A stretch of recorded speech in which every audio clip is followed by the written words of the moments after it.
Have you ever made a dreadful mistake in your life or in your business that still haunts you today? Have you ever been plagued by guilt, regret, remorse, and the feeling that you can never make amends for what you have done? Even with the best optimistic attitude and great work habits, it can be difficult to face the losses that were incurred in the past. In this film, you will meet a woman who was facing a terrible mistake that had put her family in financial jeopardy.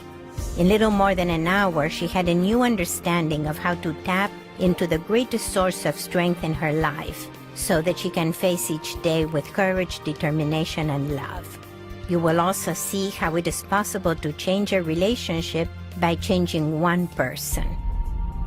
Our story begins at an Anthony Robbins seminar of nearly 3,000 people. Tony has just been talking about the spheres of life. Most people have three major spheres of life: yourself, your work, and your relationships. And most people focus mainly on one of these spheres, a little bit on the second sphere, and only a minimal amount on the third sphere of your life and activity. Tony is asking participants to stand up and share the way they had prioritized their spheres. Lindsay stood up to share. Tell us, what were your spheres? What was the focus within them? What's the cost? What do they need to be? How's it going to change your life for the better? How about this lady right back here? Yes, ma'am. Give her a hand. What's your name? Where are you from? Lindsay, and I'm from Brisbane. Lindsay. All right, Lindsay, tell us, what were your spheres? What were you focused on within the spheres?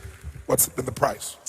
My spheres, I think, were equal in what I'd say my work.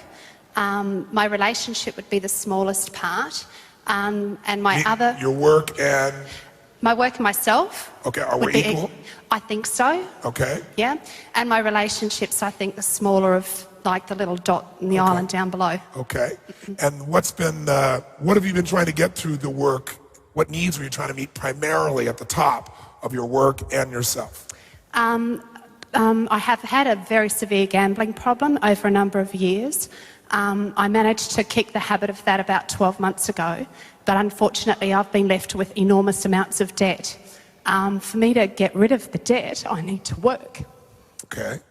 So now we have what the real challenge is. You're really working for what need then? For me, I think. No, but which need? Connection and love, growth, contribution, certainty, variety, significance? What's the main reason you're working? According to human needs psychology, all human motivation can be explained as the desire to meet one or more of 6 primary human needs. These are certainty, the need for stability, safety, and comfort; variety, the need for stimulus and change; significance, the need to be special and worthy of attention; connection and love, the need for connection with others and ultimately to love and be loved; growth, the need to develop and expand; and contribution, the need to give beyond yourself. In order to understand any behavior, whether it is someone else's behavior or your own, it is important to understand which need you are trying to meet. For instance, it is one thing to try to make money out of a craving for certainty and safety, and it is a very different thing to try to make money out of a sense of contribution and growth. Tony is asking Lindsay to understand the deeper motivations in her life right now. I'd say to reestablish the connection and love with those I've hurt. Okay. And so you're working to reestablish it. That's what's behind it. But when you think about going to work, mostly you're thinking about making money so that you can do well enough to reestablish that. Is that right? Sort of, but I think mainly I just feel through the days of gambling I've managed to get rid of the habit itself, but the hurt or the baggage that I have left is the debt that's behind. So I used to smoke a lot and I used to drink a lot when I gambled as well, both of which I've been able to kick the habits of also. But the one thing... Give her a hand for that. Lindsay shows her strength as she explains that she got rid of her gambling, smoking, and drinking habits. But she is tearful as she talks about her baggage, the heavy debt that she carries. As Lindsay offers the word baggage as a metaphor that symbolizes her problem, Tony will use metaphors and symbols to transform Lindsay and her relationship with her husband.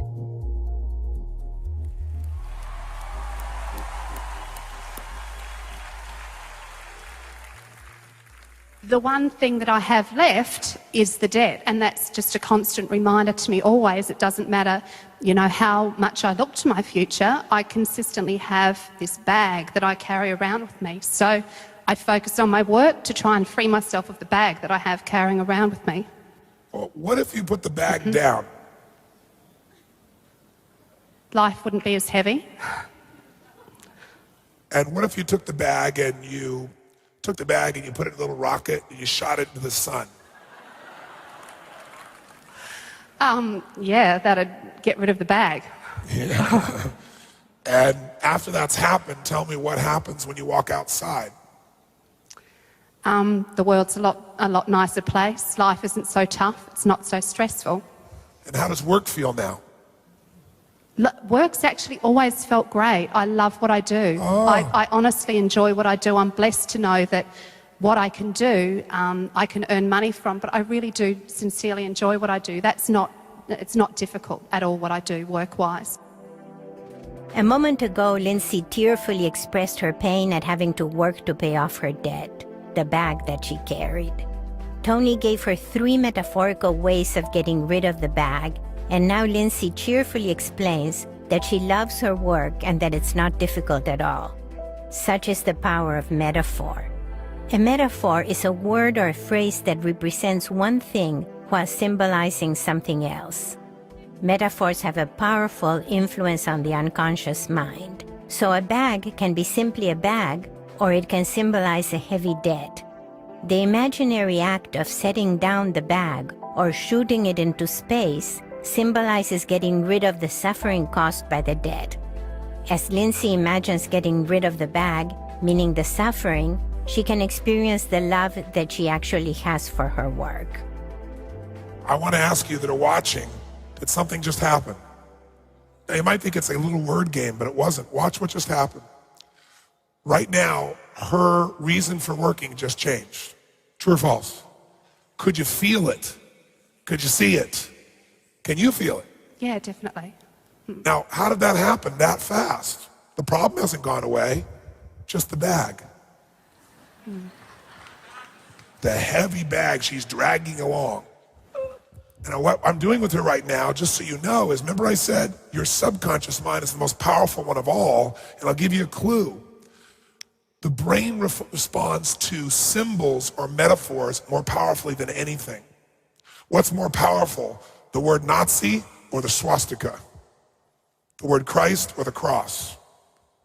Now here's the problem. We feel in our bodies whatever we represent in our brains. And she's representing all of her pain attached to one metaphor called the luggage, the baggage, the heavy bag she's dragging along. And as long as she's focused on that, she can't actually notice that this has all been a gift because she actually loves her work. It actually makes her feel alive. That the truth of the matter is, she got all this from God so that she would go back to what she loves and feel productive and feel like there was something she could give on a daily basis, even when her children are going through the problems they're going through. Oh yes, I know who you are. You have a child with cerebral palsy, right? Another one with something else, I don't remember. What is it?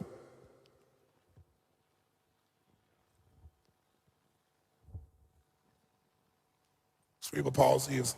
And my eldest daughter's got cerebral palsy and autism. And autism. Well, that would make it probably want a place to escape, since love is what you're really about. And you probably feel like there's nothing you can do. Tony knew from the information provided by Lindsay before the event that she had 2 daughters, one with cerebral palsy and one with cerebral palsy and autism. From the brief interchange with Lindsay, he knew that her most important human need was for love, and he understood her terrible pain in feeling that there was nothing she could do for her daughters.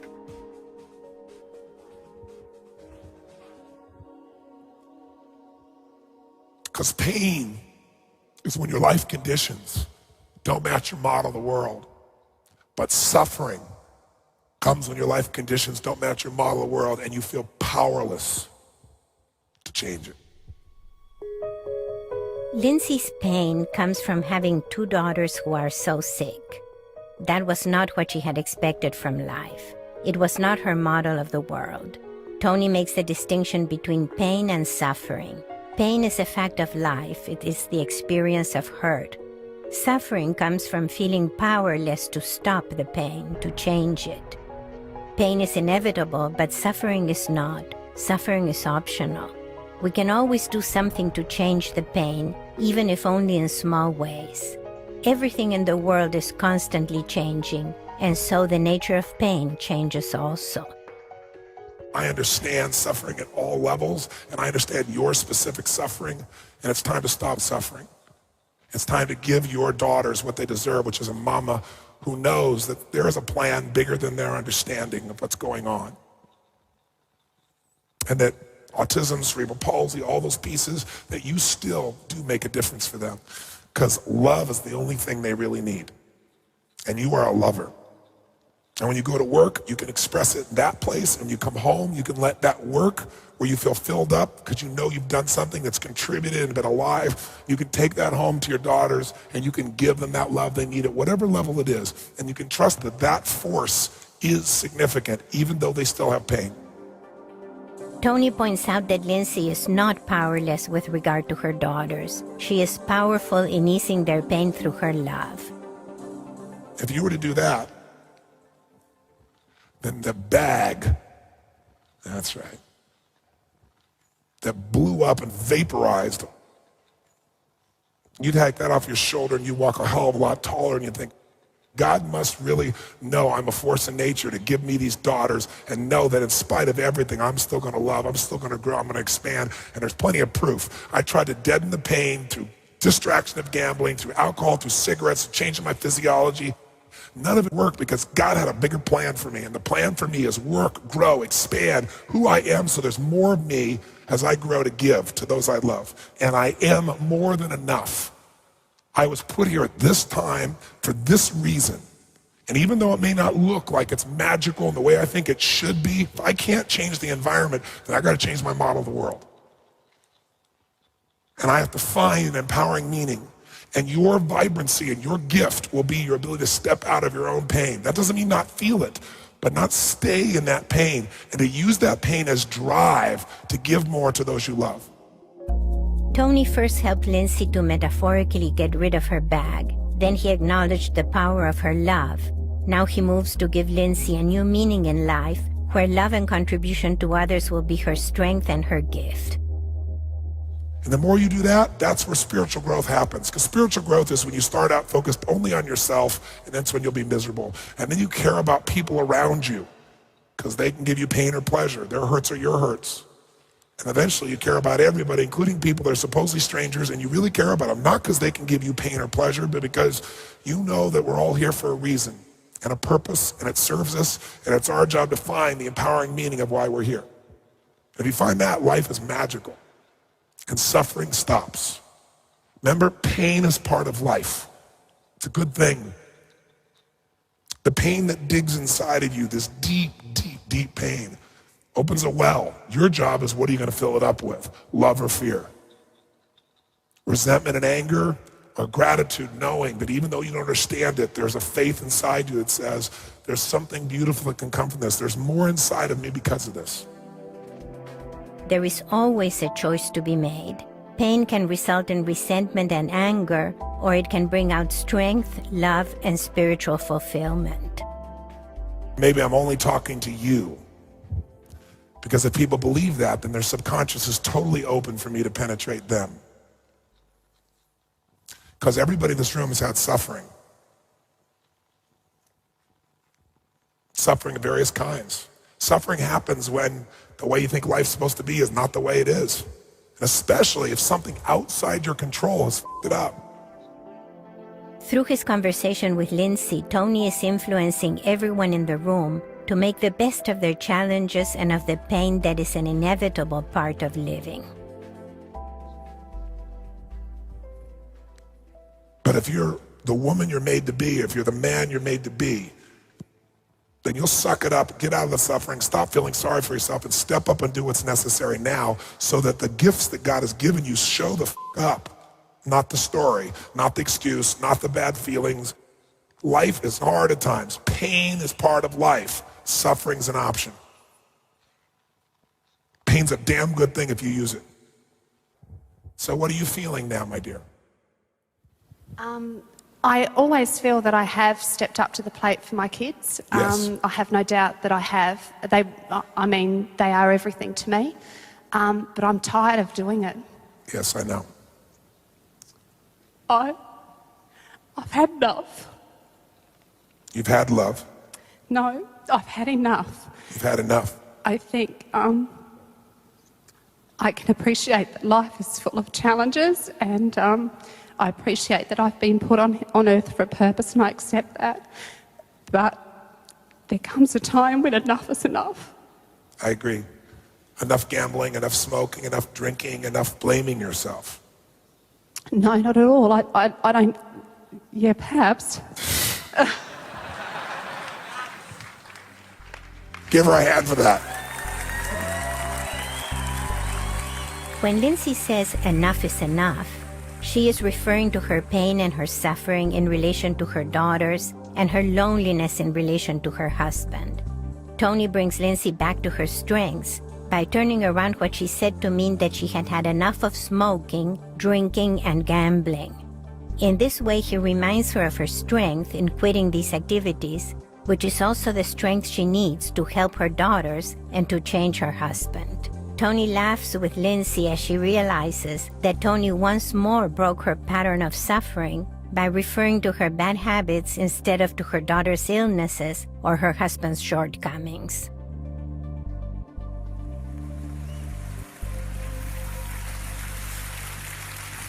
Logically, she knows it's not her. Logically, I know it's not me. But because you're a lover and because you are conscious and because you care, you've taken a level of responsibility that feels inhuman. That's what has to stop. Not the love of your children, not the having to support them, because even though it's a pain, it's difficult, it's overwhelming, it seems like you can't win. God wouldn't give you the challenge if you weren't strong enough to make it happen. Because if you don't believe in God, believe in dog and become dyslexic. And as the dyslexia begins to shift you, dyslexia gives the ability to see things reversed, doesn't it? When somebody has dyslexia, what's supposed to be in the front goes in the back, what's in the back goes in the front, or letters reverse. You know what I mean? Sometimes it's useful to be dyslexic. It makes you more creative.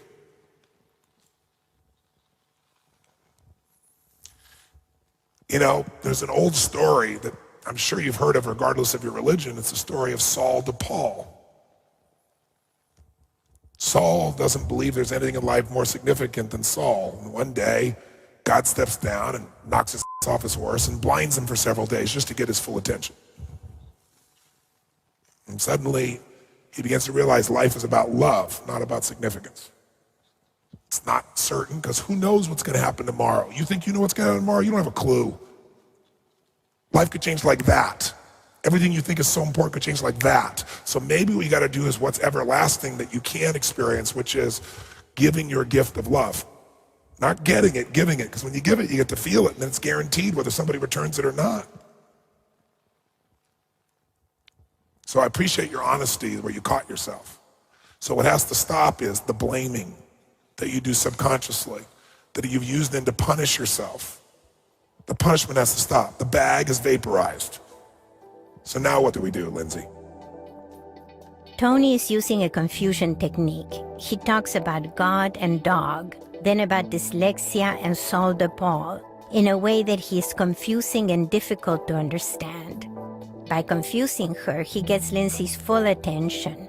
In trying to grasp the meaning of what Tony is trying to say, she is ready to accept his first clear message. And that message is that there is a difference between wanting to get love and wanting to give it. And that love is really about giving, not about getting. Now Tony is ready to ask Lindsay the question that leads to real change. What is she going to do? So now what do we do, Lindsay? I need my husband to step up to the plate more. I feel that at times, if I don't do what it takes to make things happen, who is? And I'm not the sort of person that I really don't believe that I shoulder the burden willingly all the time, but if I sat back and hoped that life would take its course for, say, Chloe, for example, and that life would work out well for her, she'd still be fighting the battles that she was a number of years ago. Chloe is the name of Lindsay's daughter who suffers from cerebral palsy. I just feel that I'm consistently battling not only with, education boards, doctors, etc., but I'm battling with my own family who in turn don't step up to the plate, specifically my husband, and I'm really very tired of that also because I don't feel that, not that I dislike being the one to have to get out there and fight for her, but to have someone to go along that path with you and to share it, to me, would half it, whereas by me having to be the one to do it all the time, I also feel that you put up an enormous wall between my husband and myself, because if I don't focus on what needs to happen for my children, then I do push him to one side because my focus totally is on making sure I get the most that I can for my kids, and I don't see anybody else doing that for me. So I don't quite know how to step back and not make that happen, because it won't happen if someone doesn't make it happen. Let me ask you a question. When's the last time you blew him? Tony uses shocking language to break Lindsay's pattern of complaining and self-pity. If he had said something like, "When was the last time you told your husband that you loved him?" he would not have been nearly as effective in getting Lindsay's full attention, as well as the attention of the large group. Just as the baggage symbolizes the dead, blowing the husband symbolizes loving him. Nevertheless, Lindsay continues for a while in the same tone of voice. Oh, ages ago. Yeah. At times I can't stand the man, and I'm very honest with that. Like I have no doubt that he loves me. He tells me so, and I've kind of tried to wait. Maybe I doubt that at times, because there are a lot of issues related to gambling and sex where he used to trade sex and I would go gambling, which to me, so I do harbour a real underlying something there that to me sex isn't something that's beautiful, it's not something that's meant to happen, it's a trade, and you don't trade that. Yes, I know, you're supposed to just give it. Yeah, true. In talking about sex, Tony once again emphasizes giving. The issue is to give love versus getting it. This makes Lindsay thoughtful. Given her family situation, Lindsay's life is likely to remain difficult. But there is a resource in her life which is currently a weakness that could become the source of greatest strength: her relationship with her husband. Tony's goal at this point is to help Lindsay to be able to reach out to her husband for comfort, companionship, and love, so that when life gets tough, they can ride it out together. Now, some of you think this is about her. Some of you think it's about him. And some of you would begin to remember that we all learn best in life throughout humanity's history through stories. Because when you're listening to a story, you make connections that you're unaware of within yourself.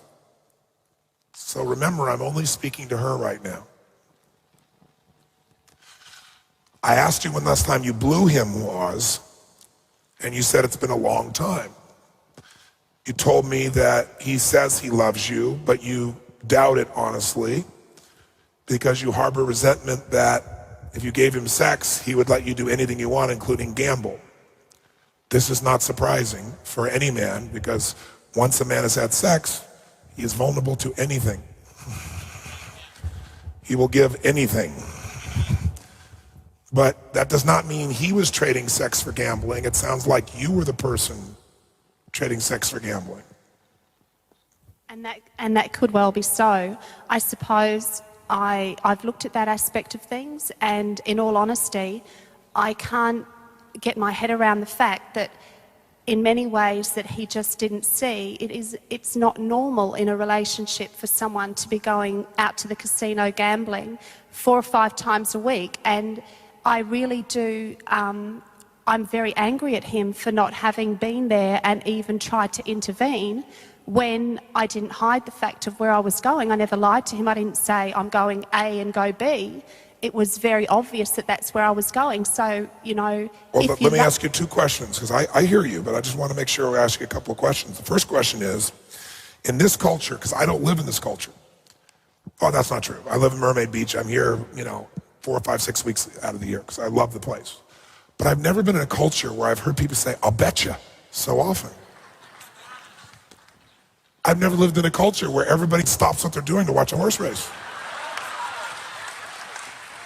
So one consideration is for a masculine male in this culture, females as well, but a masculine male for sure, betting is a huge part of this culture. True or false? True or false? So the first seduction is that. The second piece is, if you were to step out of your husband, because I don't know him, but I know males. I can tell you something about males that ladies in this room, many don't really know, understand, or appreciate. Just like men don't understand how important attention is to a woman, or really how important it is. Not attention with one eyeball on the TV and one going over here to say hello, but real, total, nothing else but you attention like you crave. Women don't understand what drives a man. They think it's sex, and they're so wrong. What it is feeling like you're significant enough to you that you will open to them. That you will open and be completely vulnerable. It f***s a man's mind up, because sex is the ultimate experience of him saying, you really love me because you've opened and are vulnerable to me. You're not fighting with me. You're open to me completely in every damn way. And that excites you, makes you happy.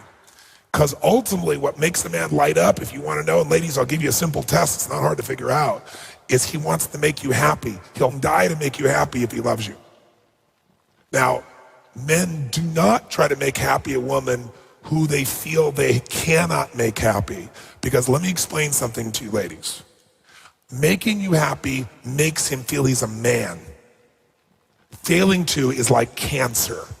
He might as well be dead. That's why most men, and men, ladies, I know you know this is true, but I'll ask the men, and men, I want you to be dirt honest. How many men, no matter what you like, women say, oh, you like, breasts, you like rears, you like legs, you like whatever. How many men here think, there's no question, no matter what a woman looks like, if she's happy, if she's smiling at you, you're f***ed up. How many men can agree with this? Say aye.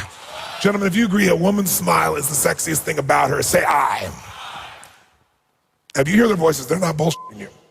In fact, there can be a woman who a man can look at at first because she seems so sexy, and he may keep looking, but there's a part of him that starts to shift when he sees she really isn't happy. And if he thinks she's happy, he makes it up. His biochemistry takes over and he's with her for a period of time. The reason he wants to get out of there is he discovers he was wrong. But if he can make you happy, a man lights up like a Christmas tree. Now, most men don't know how to make a woman happy because there are times in which a woman does not want to be happy. True or false, ladies? She doesn't want you to make her happy. She wants you to understand. She wants you to appreciate. She wants you to feel her pain.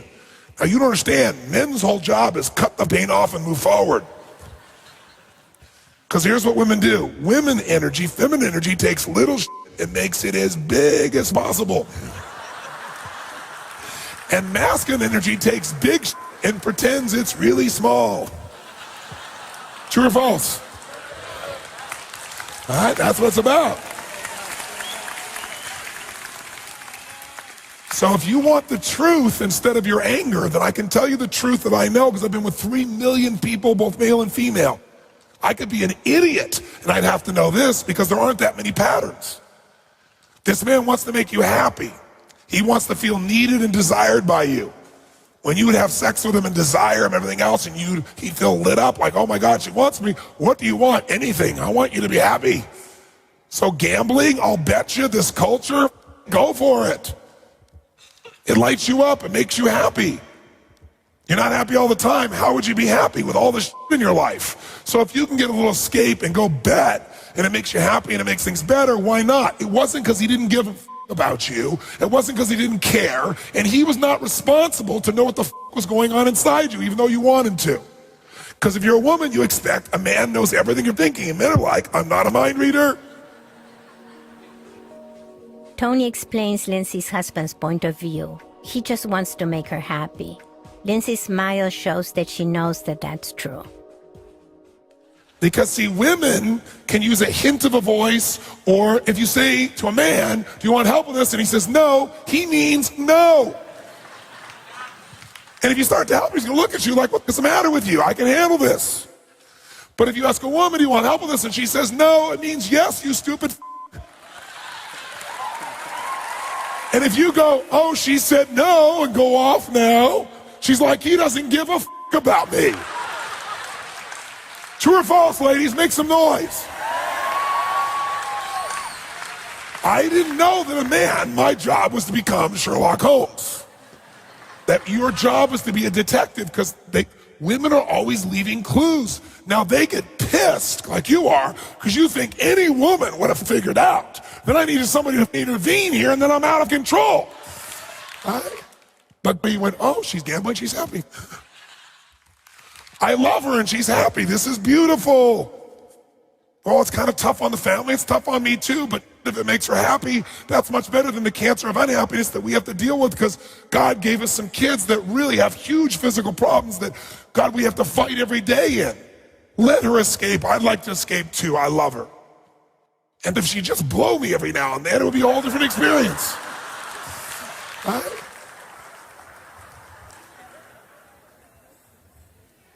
But now, you don't suck his. Tony again refers to oral sex in a funny, outrageous way, in the same sentence as he's talking about the serious problems of the daughters. Lindsay's laughter shows that she has broken her pattern of misery once more and is opening new possibilities with her husband. And you say, I don't know if he doesn't love me. I can promise you he's going, I don't know if she doesn't love me either. I want to make her happy, but now I can't even get her to gamble. What do we do?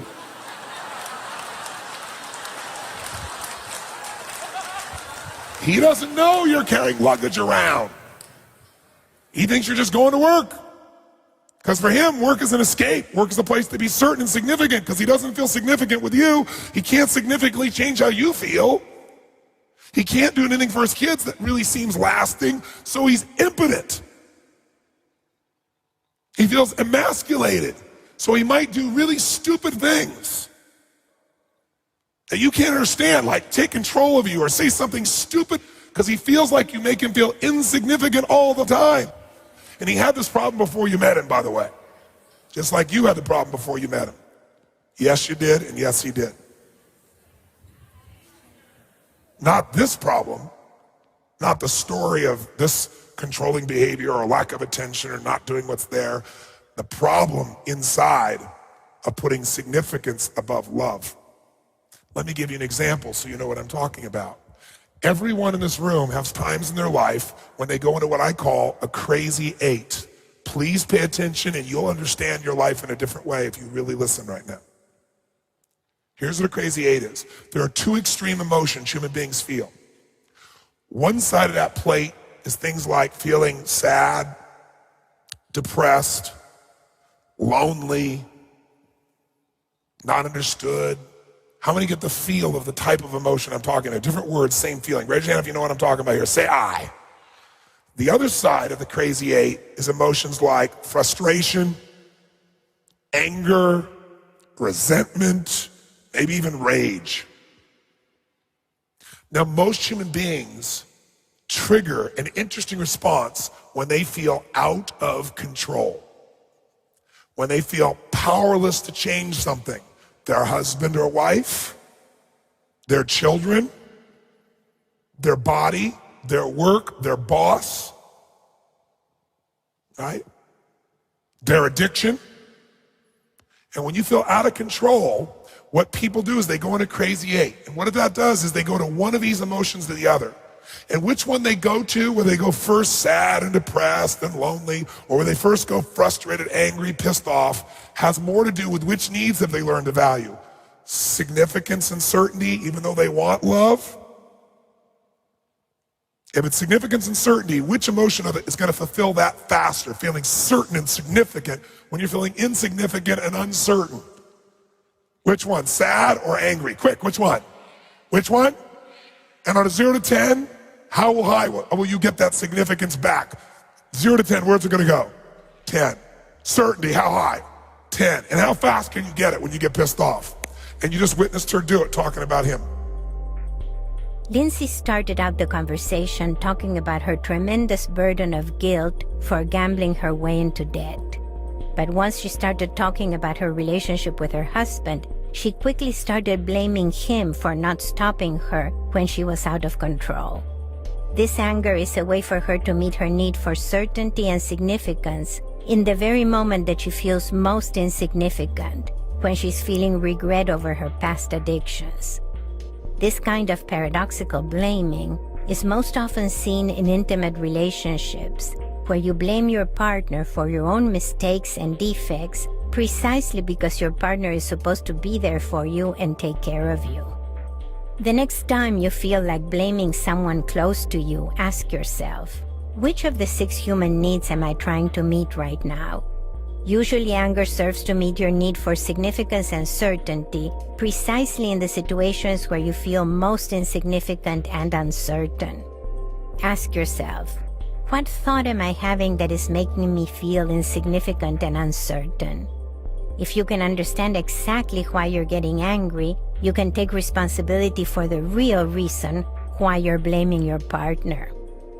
Now Tony will explain to Lindsay why she only goes to anger as a second choice.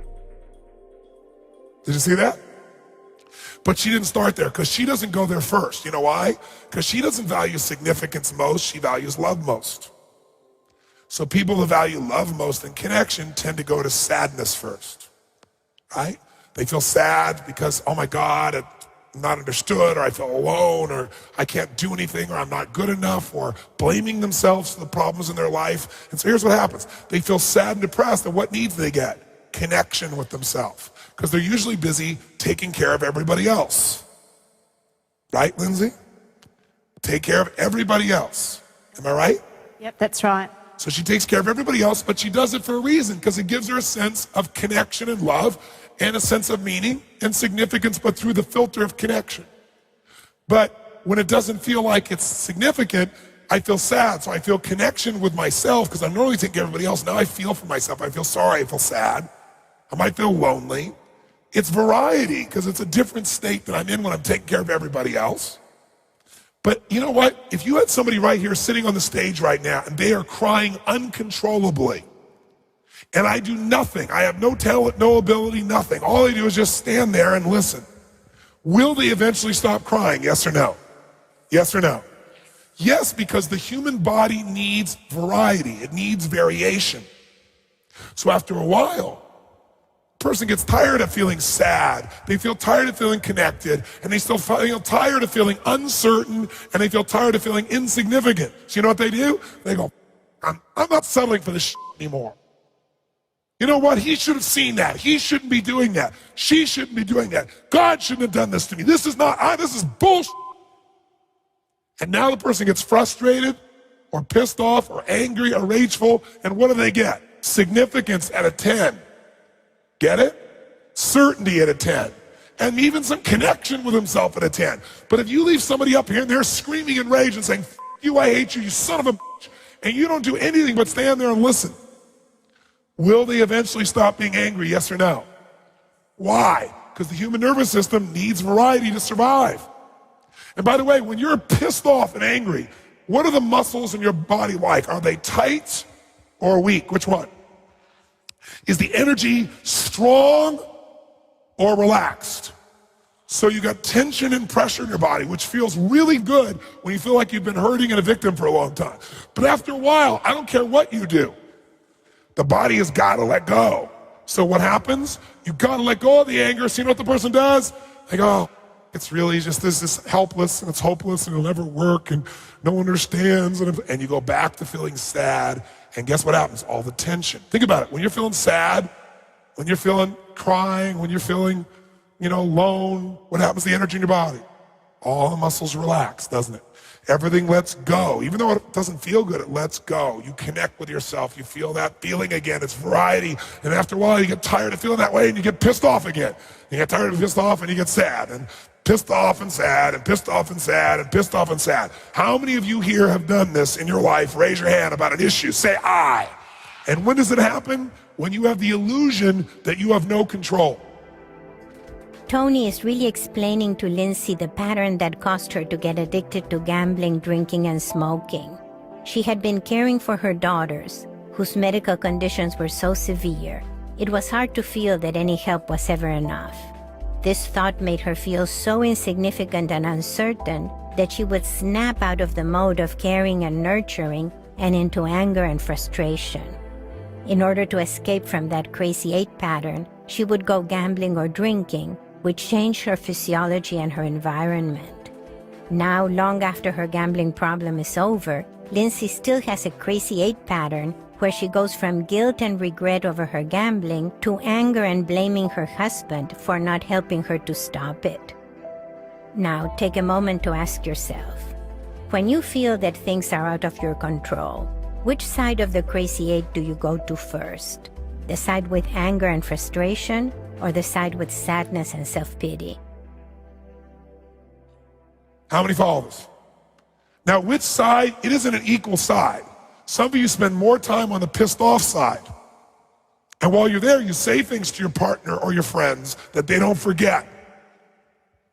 And they feel insignificant, so now they try to show you they have control over your They have certain insignificance in that. And it starts, imagine 2 crazy people getting together. That's what you have. And you think it's them because it's so easy to see them. But you really love each other and that really f***s things up. Maybe you have children together, that f***s it up. See, you get 2 crazy people together and you got total f***ing craziness. Because then, you both get angry and say shit that then you both go feel hurt about. And then maybe you get off, one's sad, one's angry, who knows what the f***s happening. Now, how do you get out of this? Most people get out of this the way you used to. Here's what you would do in the insanity of it all. You would exit going down by using something to distract yourself, because when you focus on something else, this all disappears.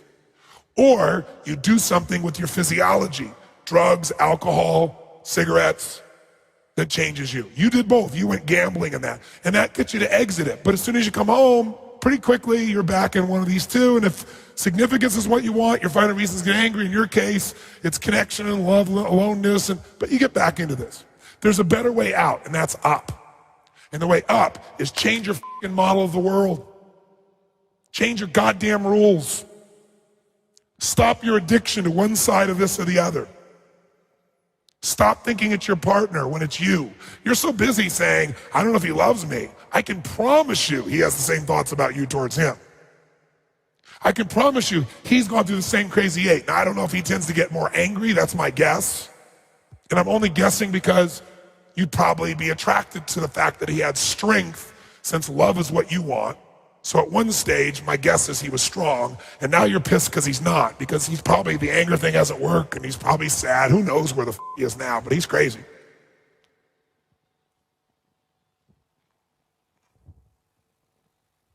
Any truth in anything I just said? Yeah, I'd say you're pretty right. In what way? I'd say, yeah, he actually has said to me that he doesn't know really what to do. Like, he kind of feels that it doesn't seem to matter which way he goes, it's never right. And I mean, I can honestly say that I don't mean it to be that way. I know you don't. But it's like, I don't know which way to go either. Like, I feel like I'm, in that crazy 8 thing kind of sums it up for me, I think, where I just go from one extreme to the other. That's right. And by the way, have you seen her do that while she's been standing in this time, yes or no? Which one did she start out in? Which one? Anger or sadness? Which one? Sadness. And then after we got rid of the sadness, it opened her up so she could get pissed. Did you see that? Like, we actually got her where she was feeling happy, But that was enough because she still has the energy in her body of all the anger from the past. So now that she's not crying, there's a space to get pissed off. Now, when that happens with him, he won't understand it. He's like, I thought she was happy. Now she's pissed. I haven't done anything. How many guys have had this experience? Raise your hand and say, aye. You're right. You haven't done anything. She's just going to do it. It's a storm. You didn't do anything for the storm either. But you better not run when the storm comes, because then she'll go, you weren't there for me. And then there'll be another storm. So all this is a lesson in meaning. It's understanding that this is really your addiction, not your partner's. And if you get out of yourself, if you really did what you're best at and filled this guy up and made him feel happy, that you're happy and that you love him, which can be expressed physically and emotionally and verbally, he won't believe it at first because he's scared. You know it's true. It's why you laughed your ass off just now.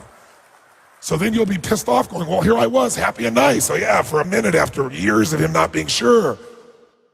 Now if you went to go blow him, he'd be like, was this part of the seminar? It's a technique. She's doing it to manipulate me. That Robbins guy, right? He's not going to trust because it's going to take consistency.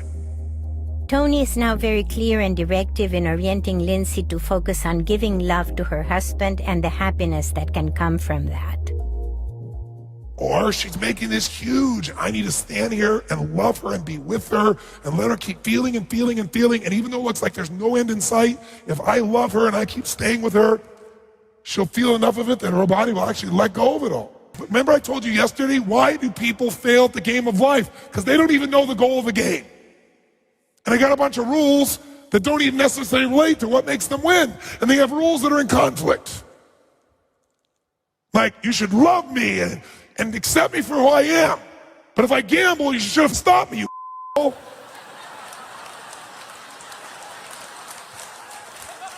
And then other people have different rules, especially if they're of a different gender, about how to win the same game. And you want to win it with them, and they got wrong rules. And then they have infill fly rules. Accept me completely and love me for who I am. Don't judge me, except when I gamble. And I'm happy. Then I know you hate me. You don't care for me, and it's your fault I went through all this pain. Because if you would have been more present, I wouldn't have been there. So now I have a question for you, Lindsay, since this has only been about you. You have a very nice smile. Something you could use even more, I bet. In fact, if your husband saw you smile as much as you did this morning, he might get hard. There you go. And then you might know he loves you. But I know that's not how you know. You know by him understanding and taking time and figuring you out. Send him to me and I will teach him these things. In the meantime, don't expect a blind, deaf man who worships you to understand how to make you happy, especially when you don't want to be happy at times. It's just dumb, and you're not a dumb woman. But you could love the shit out of him, and that would make him have more desire to figure it out. Because he's as in much pain and as scared as you are. So what are you thinking or feeling now?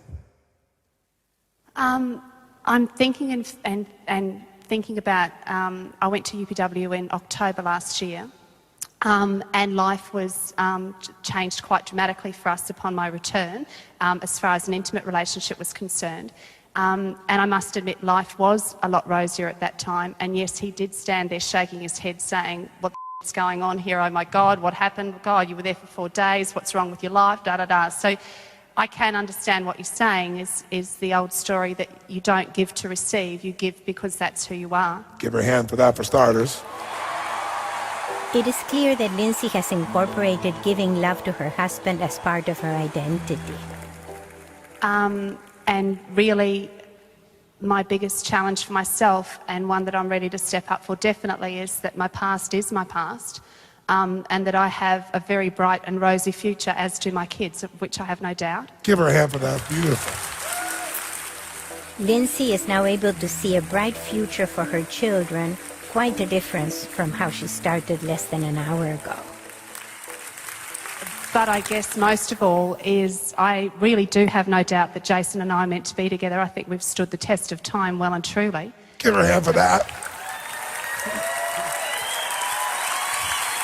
Look at that smile. But I think most of all is that to understand that he probably finds it really just as difficult, or if not as difficult as me. And he is more confused perhaps than I am, and we really do...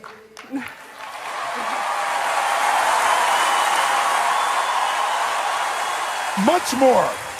Because you at least know the rules, because you know it for another woman and you could help her. In fact, that's probably where you've gotten some of your comfort, is somebody, a female that you care about, a friend, somebody. Is that true? Have you had anybody like that?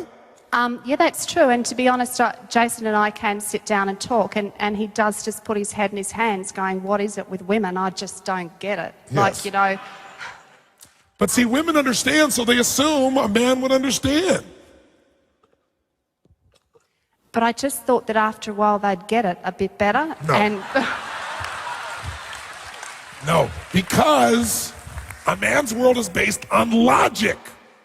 Women do not have that interfere with their experience of life.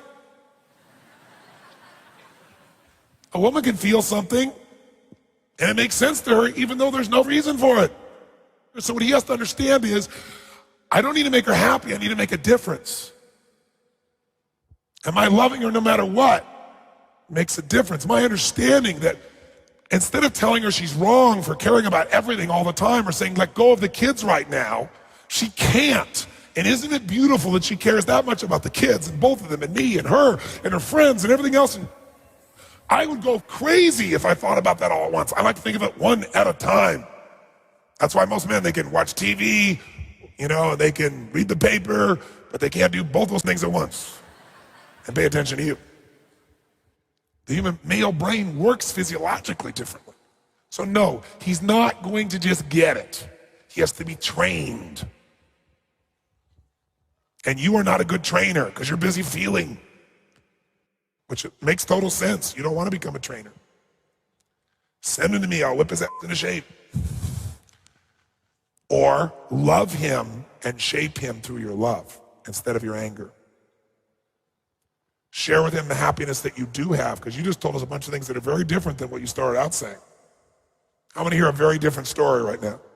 Sounds like he actually loves her and tries to listen and share and hear and care. And there's another piece too. I know you want him to step up also, but you've also done the stepping up because the one source of sanity you have is that you are significant because you do it all.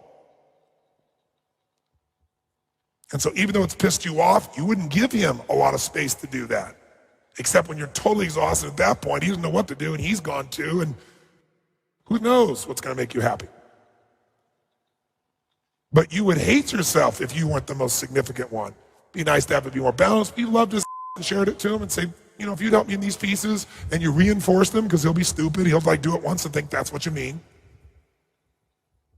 You can get him to be a part of that process. Not by demand, not by hate, not by taking love away, by sharing and giving even more love. If it's not physical though, he won't believe it's real.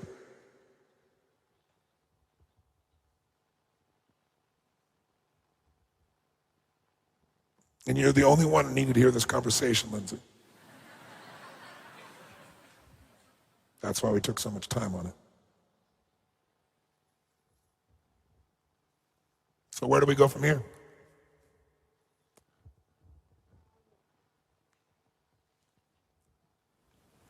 I just think I need to go home and re-establish a really good intimate connection with him again, and to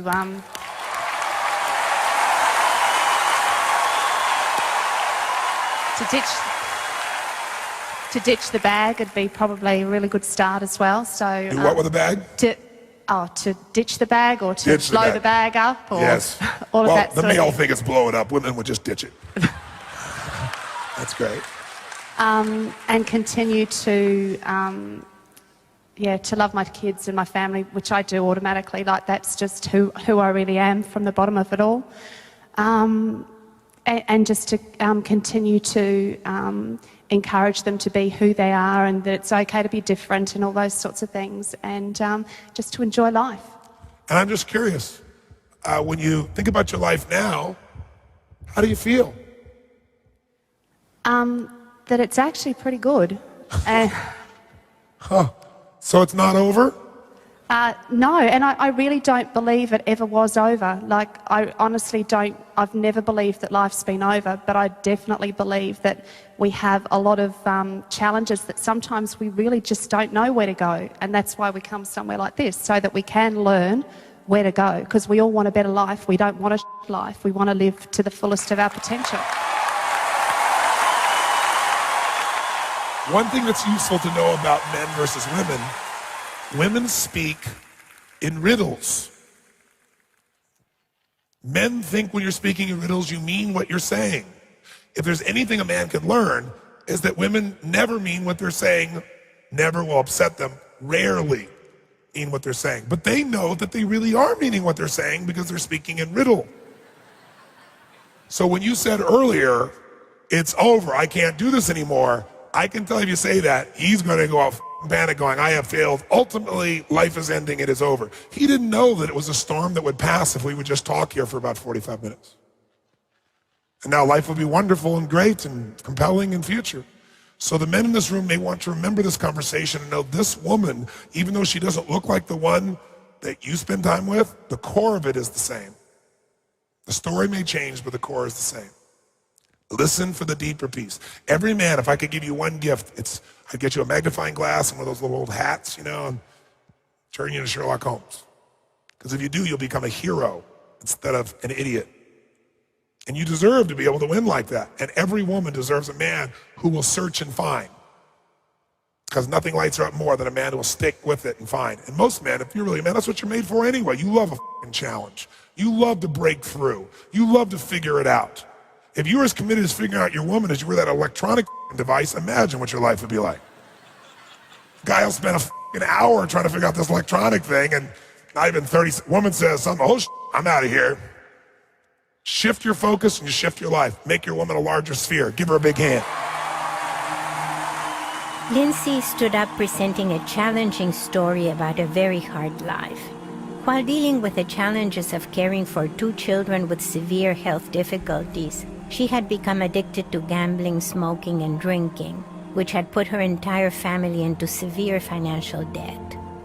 Although she was able to overcome her addictions, she was still left with not only the financial debt, but also a crippling sense of regret and guilt over what she had done. Tony instantly recognized and appreciated the degree of pain and sense of helplessness that Lindsay had suffered over her daughter's health issues. Then he asked her, what will she do with that pain? Was she going to let the pain create an atmosphere of fear, resentment, grief, and guilt, or an atmosphere of greater love, compassion, and awareness? Then we learned the real challenge. Lindsay was furious with her husband, who had not helped her break her gambling habit, and who had not prevented her from ruining the family's finances. Instead, he had not interfered with Lindsay's addictions. Tony explained the predominant emotional pattern that ruins relationships, the crazy 8. The truth is that we seek to blame our loved ones, not because it will help, not because they are responsible, but because anger helps us feel significant and certain in the moments when we feel most insignificant and fearful. Tony also explained her husband's situation. He hadn't stopped Lindsay from gambling because he loved her. He understood the hardships of her life, and he wanted her to have something she could do to escape and be happy. Lindsay understood the pattern that had led her to gamble, and that was even now trapping her in feelings of sadness and blame. She also recognized that her husband loved her and would do anything for her, just as she would do anything for her children. Her love and understanding for her husband was renewed, and she went home to him with a new attitude of love, acceptance, and compassion. Now let's visit with Lindsay and her husband Jason as they meet with Tony again 1 year later.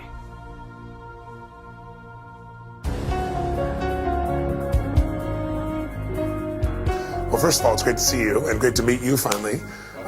Lindsay, tell me something. You look very, very soft and relaxed compared to the last time I saw you. Tell me what's catch me up. What's happened in your life? It's been a few years of this process now. Yeah, Tony, life's never been better for me. It's really quite special now. I've really taken some time out for myself and spent, lots of time looking inwardly at ways that I could change rather than having blame for this gorgeous man over here. So, yeah. Look at him, yes. So, yeah, it was just really about taking responsibility for where I was, I think, and you really helped me to see that. There were times that I was just mad with you, but...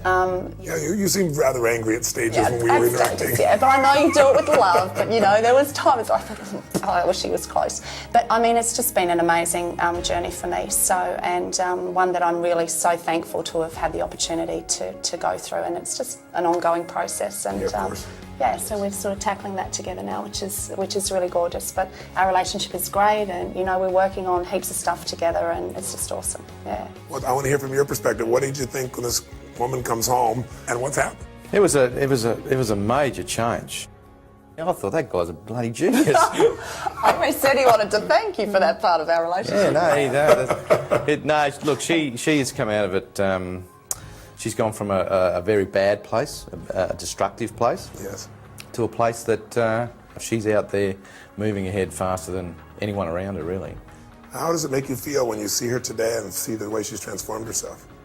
I'm really proud of her because, if you look at gambling, her addiction to gambling, and you look at just addictions in general, it's about roughly 5% of addicts, maybe a bit less than that, that actually recover, that actually come back to a normal life. Yes.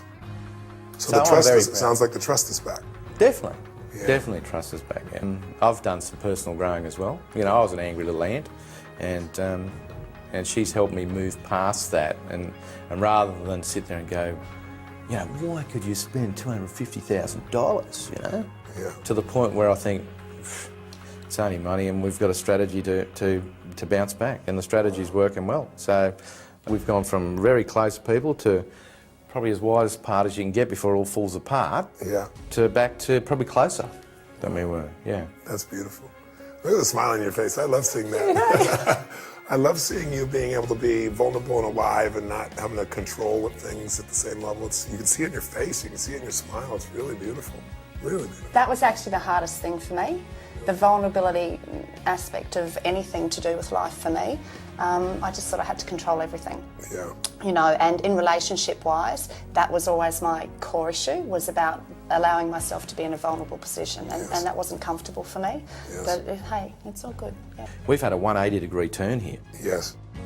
The thing I've noticed, and my kids have noticed, and that is that our kids have noticed, and that is that anything she does now, it's full on, And she'd have to be right up there in, when I say people that I know in the world that are driven, focused. She'd be a great one to look up to. Wow. Yeah. Wow, it's pretty nice when your husband looks up to you. Isn't it so cute? That's nice to hear That's that. beautiful. Now, you said it's only money. $250,000, $200,000 we still owe, we're paying off. How do you guys both resolve that so it's not like a wound? Because a lot of people would say that's not something I can get over because every month I got to pay that thing. How do you deal with that? What's the meaning you've given it? How have you shifted it to be able to really be in a good place about it? I actually reframed it. I look at it as my education. So we have something in Australia called a HECS debt, which means that if you go to university, yes. You take out like a payment structure where it means that you go to uni and you study and you end up having to pay X amount of money for your HECS debt or for your education. So I had a big issue with not being an academic, so I thought, I'll just make it up. So I'll just make it the University of Life, like that's my HECS debt, So when it comes to pay it, because I had a major issue with making payments for something I had nothing to show for. Like, that was really challenging for me. So I thought, well, how can I do it? So I just thought I'll make it my HECS debt. And so now I have a degree. I'm a professor, from the University of Life. So I sort of figured it was a really cool way to do it. And that sits okay with me. I think that's helpful for people because I think a lot of people just see something as loss. And what you both have managed to do is say, look what we've gained from our life. Do I want to have to deal with that? No. But would I happily do that to have my life the way it is today? You bet. So I struggled with going through a whole heap of stuff and thinking it was in vain. And I thought, well, it only is if I don't do anything with it. So, yeah, so it's kind of cool. It's very cool. I mean, the truth is, I don't think people that are going through gambling or people that are drinking to that extent or have any forms of addictions when someone tries to talk to them who hasn't had an addiction, Yep. they just go, oh, you don't understand, you don't know. But when someone who's had all their addictions, stacked on top to extreme, talks to them, then it's hard for them to escape that. And it takes that sometimes to get leverage for someone to change. So hopefully this film will provide that for people too, so they get to see, okay, here's this lady a few years later, look at the difference still. It isn't just a one-time little hit for a week or a month or something that made a difference. You both have been really good at forgiving each other now. Is that I fair think to you've say? got to. I think, yeah, definitely. I think you've got to. If I sat there for 6 months, I sat there and I thought, how the hell could you do this? How could you do this? Yes. So I remember when I first found out about the gambling. Someone's just told me, I'm in a significant amount of debt here. Yes. And a friend of the family said to me, "What are you going to do? You're going to leave her?" And I said, "No, I love her." And that was sort of, I thought, that's the time when it really hits home. But you're hanging around, Love you. Mwah. Gorgeous. You both are. You're both gorgeous. Well, there's tears all across here, and I got them too. That's beautiful. It must make you feel incredible to know how much your man loves you, and for him to know how much you love him, that come through hell or high water, that you're there for each other, no matter what. Life's never going to be perfect, and if you just pull together and realise that we do the best we can do. I remember when you said that, I thought, I've always done the best I could do, and he's always done the best he could do. But sometimes our best was just different, that was all. One wasn't right and one wasn't wrong, it was just different, but we Completely just apart did. at times, I think. Yeah, but we both did the best we could do, and now we've realised that we can pull together and do the best we can do, and it's a totally different place. But I lean on him now, Yes. and it's okay to do that, Yes. If I'm having a bad day, it's okay. He can hack that, I just was treating him like he was this person in cotton wool, and I had to do everything myself. But he's a strong bloke. Before, you had all these rules about how your man had to be, and he wasn't that. But you had very few rules for yourself back then, as I think I pointed out to you at the time. No, absolutely. But the other extreme is to go beat yourself up, and to blame yourself so much that then there's nothing left of you to be able to go out and make your life better. Or after a while, you get tired of beating yourself up, so you beat someone else up. And you've seemed to have stepped out of that. Oh, absolutely. Yeah. But I was when I first came to UPW 2 years ago. Yes. I was beating myself up big time. So I'd stopped my gambling, and I'd really managed to pull my addictions into line, Yeah. but I was miserable. Yeah. It was like, well, now what? What do I do now? So I'm not doing this stuff. Yeah. So what do I do? I was absolutely miserable. So, it's like you stop the addictions that you think are causing you the pain, but you're left with more than you can ever imagine, and you've still got all the challenges. I still had all the challenges and things at home, so that's what was just priceless for me. How do you define yourself? Are you a gambler anymore? What's your way of describing yourself? I just see myself as a really caring person, and who just really wants to get out there and enjoy her life and be a great mum and a wonderful wife, but really kind to myself too. I was really mean to me. Yes, you And, no one's been more vicious to me than me. And I don't want to do that anymore. I'm deserving of much more from myself. So, and I give myself the room to be that person. So, and I goof up, but I don't care. It just doesn't bother me. And I don't see gambling as a part of my life at all. I just, I'll never have the impact I was destined to have if I didn't do what I did, And I look at our eldest daughter, Chloe. She's having quite some major challenges at the moment, which is proving to be quite difficult to deal with. Yes. But because I've been through issues that I have myself, it's almost like I did it to help her, because she has major anger issues, and she'll say to me, "But Mum, it's so hard to keep myself together long term." Yeah. And we've shared, my story and what's happened, so both of our girls are very aware of that. Yeah. And I said, I can share with you firsthand, Chloe, that when you want to make changes in your life, it is hard, but it gets easier. The more you stick to your guns and the more you do it, long term, the change is much easier. But it's like you're going uphill to start with, but then you get to the top of the hill and it's like you just glide down the other side and it's all good. So if I didn't go through what I've been through, I wouldn't be able to share that with my daughter. And I think, she's really been such a great teacher for me. And I for her, and we've really got this really amazing bond that it's fantastic. We both reflect the theme that I think most people don't realize, and to me that theme is that happiness and problems have no relationship. And just being happy with little things, you know. And I remember Jason coming home one day, and there's myself and the two girls, and we've got the stereo flat out, and because we were dancing on the floor, I said, let's be really naughty. You get up on the coffee table and you just go for it, you know, and have a really cool time. And you can be happy in that moment, or you can sit on the couch thinking about all the stuff that's going on that's not great, but you can be happy anytime you want to be happy. And I didn't realise that before. And I think by coming through the whole process that I have over the last couple of years, I've realised that happiness is a choice. You can choose to be happy or you can choose to be sad. How have you grown through all of this? Because you see how your lady's grown, but how have you grown? I can see how that two people can actually make things go from, you know, no good at all into great, better than it was when you first met, sort of thing. You know, wow. It is possible as long as you're both on the same page. Yeah. You know, you've got to be both there. You know, your support person is as important as the person with the problem. Yeah. Really. How many years have you guys been together? 18.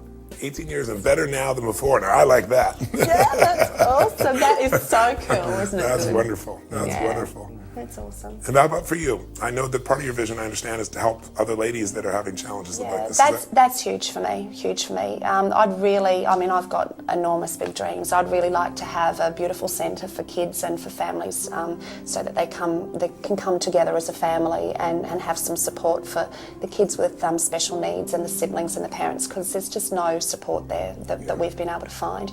Spending much more time with the kids, you know, we have our weekends free now and Jason spends a lot of time off on the weekends. So we actually have time to connect as a family and, you know, we do some goofy stuff. We went down for a photo shoot, didn't we, only a little while ago? And we went down to the beach down in Brisbane and it was such a hoot, middle of winter. And here we are dressed in all the jeans and stuff. And we ended up having this massive water fight. And we were swimming in our jumpers and jeans and, oh God, it was amazing.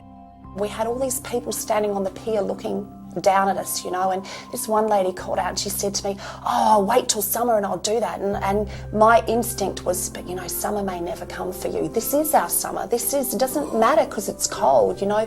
We were throwing balls and a lady brought down a puppy for the kids to swim with, and we had another lady that brought down crystals and said, could you wash them for me, because it's like, it was just a crack up. And there we are sitting in a coffee shop, dripping wet, drinking hot chocolate. It was just a hoot, wasn't it? Yeah, fun. it was good. It was just beautiful. Now, we haven't done goofy stuff like that for ages, but it was just wonderful. And the kids, I think, part of what we've managed to really create here is some really good modelling for the kids as well. And I think the ability to share with them that you can make mistakes because it's human to do so, but you can bounce back, and it's how you work with those that matters. You know, that's really important to us. So yeah. I can't imagine a better environment for your children to grow up in. It's magical. So I'm excited for people to see the transformations you've created for each other and for your family, and hopefully they'll be inspired and remember what's possible and remember the past is not equal to the future. That was one of the things that Whisper it to me, I'll tell him. I knew I'd leave this bit to the last bit. I never had the chance to say thank you. And I really wanted to say thanks because I just didn't get the opportunity to say it. You know, I can't describe to you how different life is for me these days, and I really do appreciate it. So, yeah. I'll give you a hug, but I want to tell you something. The greatest things that I could possibly have is to see the joy that you have, and also what brought me to tears here at the end. I'm already so moved by you guys. But I know what kind of life your children will have no matter what, with this as their reference base. They may get off target, but when they have this as a reference base, you've given your children something that is immeasurably valuable, and you've touched the future beyond yourselves. And you've made it really beautiful here. But please give me a hug. All the thanks in the world is to see you guys so happy. Thank you. I really appreciate it. You're amazing, man. Thank you so much. Thank you. You're an amazing woman. You've got an amazing man right here, too. Thanks, Eve.